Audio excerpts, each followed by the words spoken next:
Por unanimidade, o Tribunal de Contas da União decidiu que o ex-presidente Jair Bolsonaro, do PL, tem que devolver as joias do estojo que ele resolveu incorporar ao seu patrimônio pessoal, que teriam sido presenteadas pela Arábia Saudita em 2021 e avaliadas em R$ 400 mil.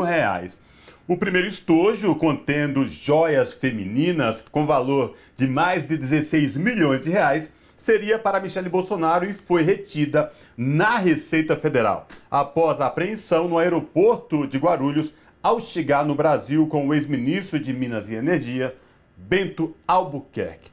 Para falar com a gente sobre essa história negociata das Arábias, nós conversamos agora com Ricardo Bezoin, que é ex-deputado federal e foi ministro em várias pastas nos primeiros 2 governos de Lula e também no governo da presidenta Dilma Rousseff.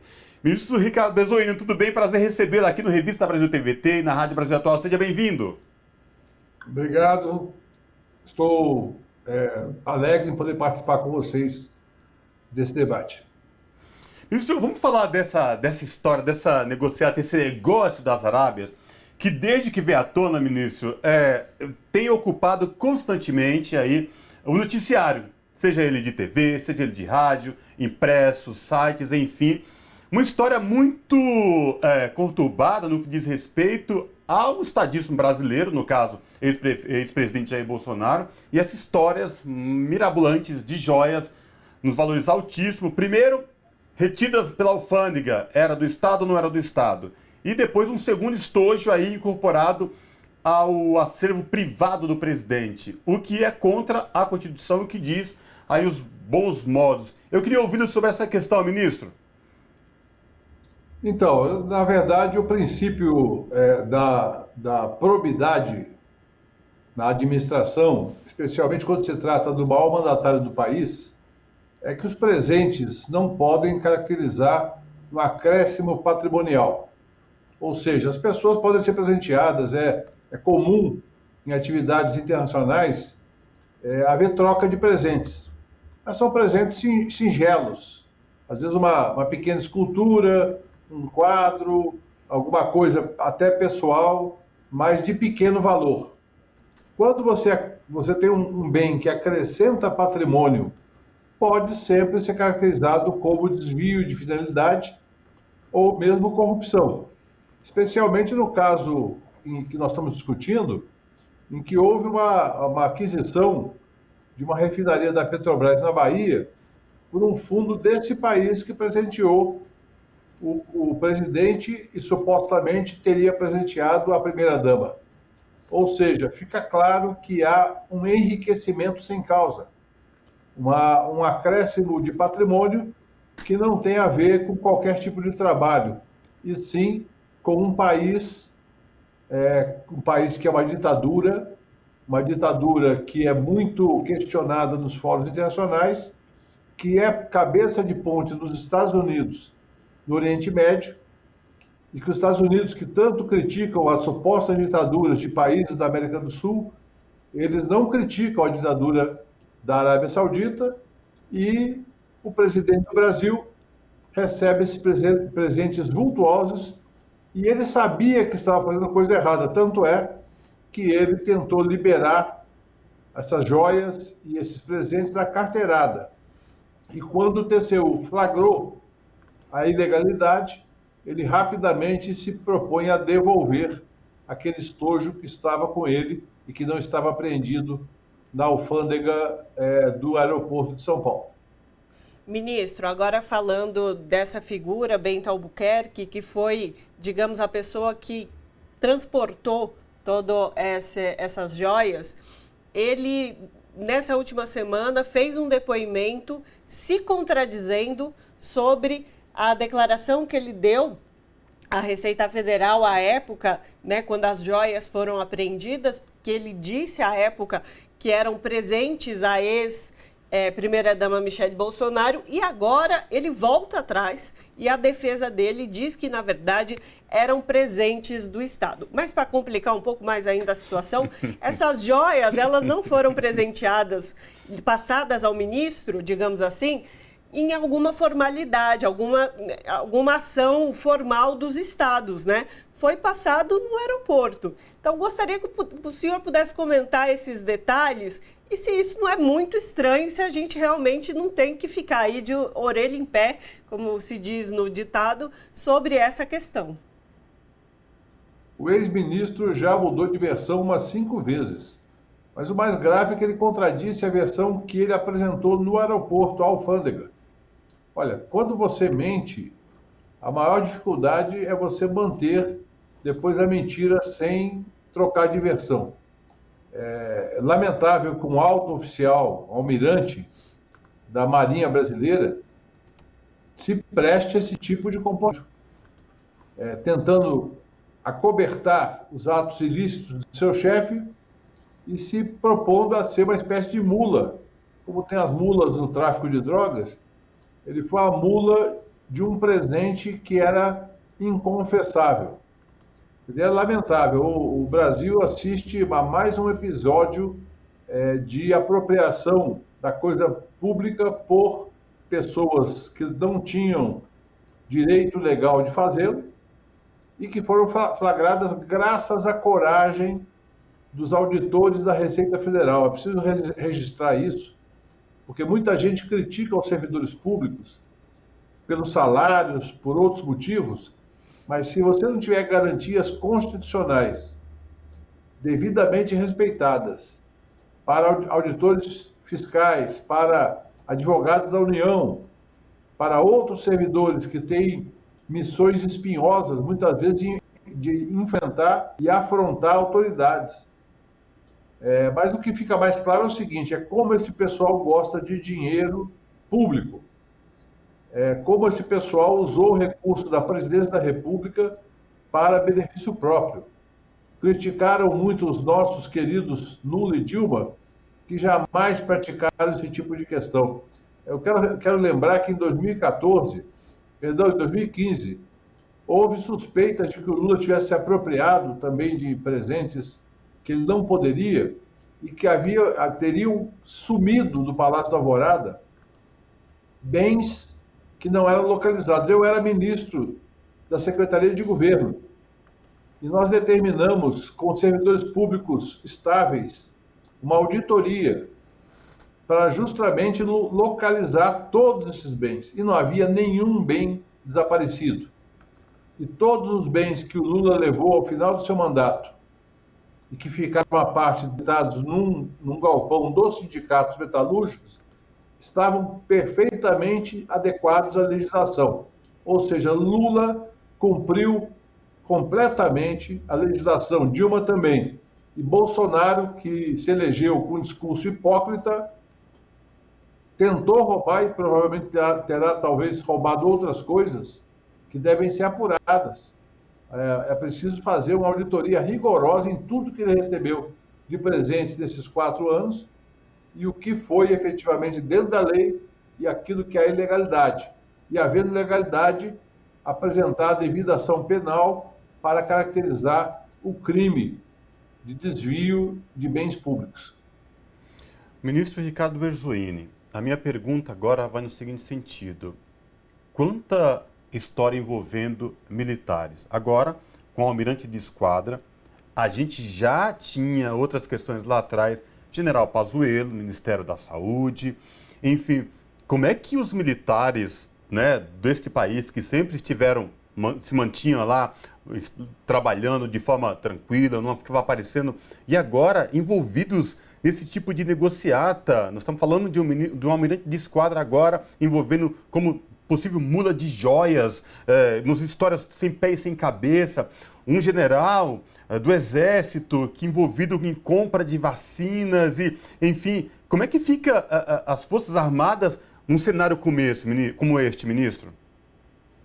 Olha, eu tenho uma história de vida que eu sou filho de militar. Meu pai já faleceu há muito tempo, mas eu sou filho de militar. Se meu pai estivesse vivo, ele estaria horrorizado, porque, embora nós tenhamos militares que se envolveram em vários episódios obscuros do país, inclusive na tortura, no golpe, em negociatas, eu creio que a imensa maioria dos militares são pessoas honestas que trabalham corretamente e devem estar envergonhados de ver um almirante, um general e, quem sabe, outras figuras do alto escalão das Forças Armadas envolvidos ou com corrupção ou com atitudes absolutamente desalinhadas da legalidade do país, mesmo que não seja corrupção. Então, eu estou, assim, preocupado, porque eu acho que nós, que somos de uma tradição de representação popular, nós temos que esclarecer o povo de que uma coisa é a atitude individual de cada um e cada um que responda. A outra coisa são as Forças Armadas, que devem ser fortalecidas e tratadas de maneira legal. Inclusive, fiquei feliz essa semana de saber que o governo estuda apresentar um projeto que trace uma linha demarcatória muito clara entre atividade militar e atividade política. Porque muitos militares desonestos usam a patente como forma de usufruir de uma certa popularidade que as Forças Armadas já tiveram no Brasil e, com essa discussão da segurança pública, se eleger para cargos públicos. O Estatuto dos Militares, que é uma lei federal, ela proíbe o uso de patentes fora da vida militar. Ou seja, quem foi capitão, coronel ou general não pode se apresentar como general, por exemplo, nas eleições, depois de deixar a vida militar. Isso é fundamental, por quê? Porque Forças Armadas são estruturas de Estado, não são estruturas de governo.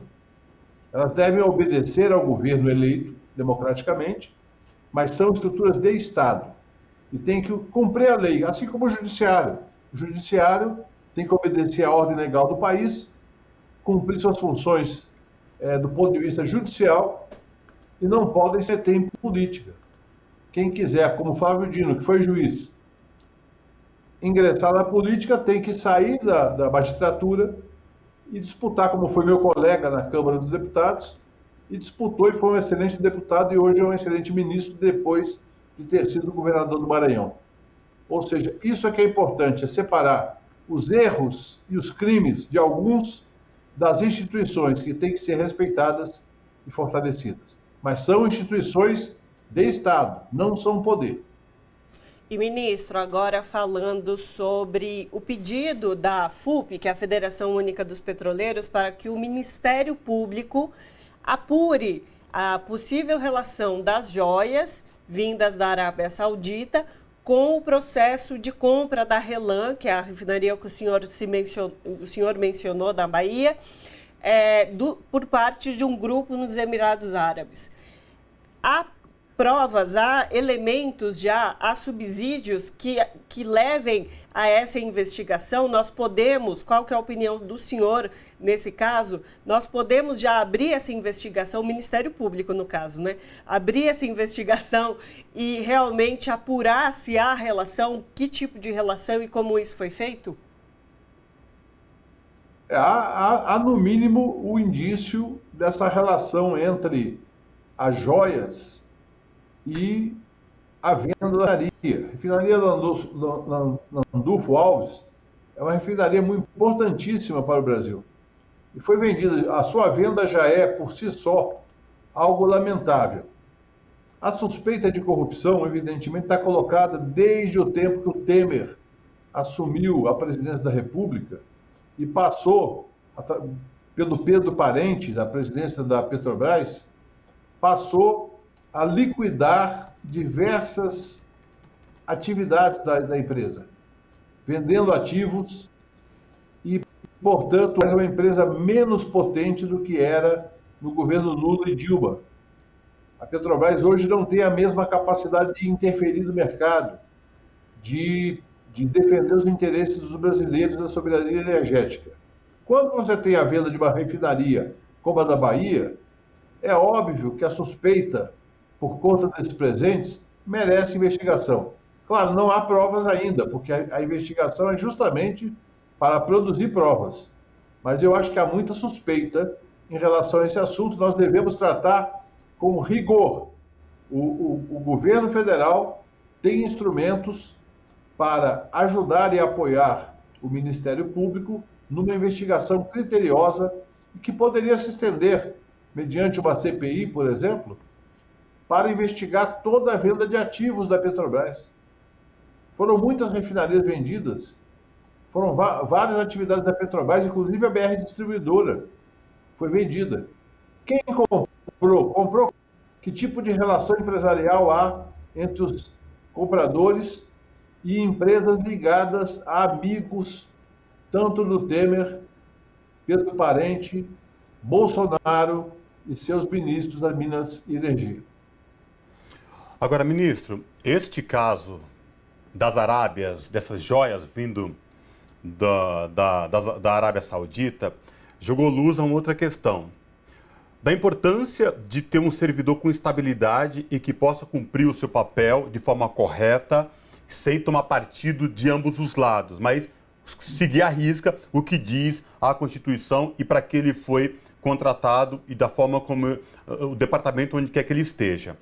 Se aqueles servidores lá na alfândega, os auditores da Receita Federal, os servidores que lá estavam, não tivessem essa estabilidade, muito provável que o Brasil inteiro não soubesse de tudo que vinha se passando. E mais, de quando se fala para que estabilidade de servidor público, é exatamente para isso, para esse tipo de trabalho, esse tipo de atitude que jogou à luz tudo esse negócio perverso, né, totalmente escuro, no subescuro, envolvendo governo de Jair Bolsonaro, esposa de Jair Bolsonaro, ministro de Estado de Jair Bolsonaro, com casos especificamente envolvendo aí esse recebimento de joias fora de qualquer contexto de realidade.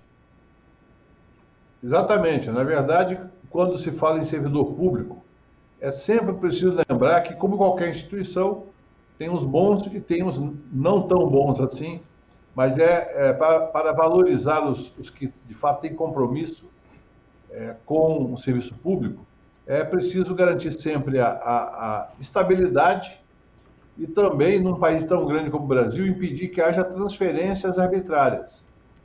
Por quê? Porque muitas vezes a punição não é a demissão, mas é mandar o cidadão para uma região distante da sua família, sua vida. Então, a estabilidade e a proibição de remoção arbitrária, ela é fundamental. Assim como a boa remuneração. Eu sempre, como deputado, sempre defendi na Câmara que a remuneração tem que ser adequada, não tem que ser nem exagerada e nem subestimada. Ela tem que ser adequada. E isso eu posso dizer, porque eu estive dentro do governo, tanto Lula quanto Dilma, e também como presidente do PT por 5 anos. Eu acompanhei de perto essas atividades. O governo Lula e Dilma negociaram, como estão negociando agora. O Lula determinou que haja negociação com servidores, está sendo conduzido pelo companheiro Sérgio Mendonça, no Ministério da Gestão, da ministra Esther Dweck, uma negociação transparente com os servidores. Inclusive, pela primeira vez em muitos anos, uma proposta de reajuste de 9% foi feita e está sendo aceita pela maioria dos sindicatos. Ou seja, respeitar o serviço público significa você garantir a democracia. E os maus servidores, quando existem, têm que ser sancionados pelas normas legais. Mas a imensa maioria trabalha, se dedica, em todos os ministérios que eu passei, na Câmara dos Deputados, a maioria dos servidores se dedica arduamente, muitos deles, inclusive, avançando no horário quando é necessário, mesmo que não haja a previsão do pagamento de horas extras, a maioria se dedica e fica engajada no processo legislativo, na administração dos ministérios e em outras atividades públicas. Perfeito. Conversamos com Ricardo Berzoini, que foi deputado federal e ministro em várias pastas do primeiro e o segundo governo Lula e do governo também de Dilma Rousseff. Ministro, muitíssimo obrigada pela sua participação conosco aqui hoje no Revista Brasil TVT.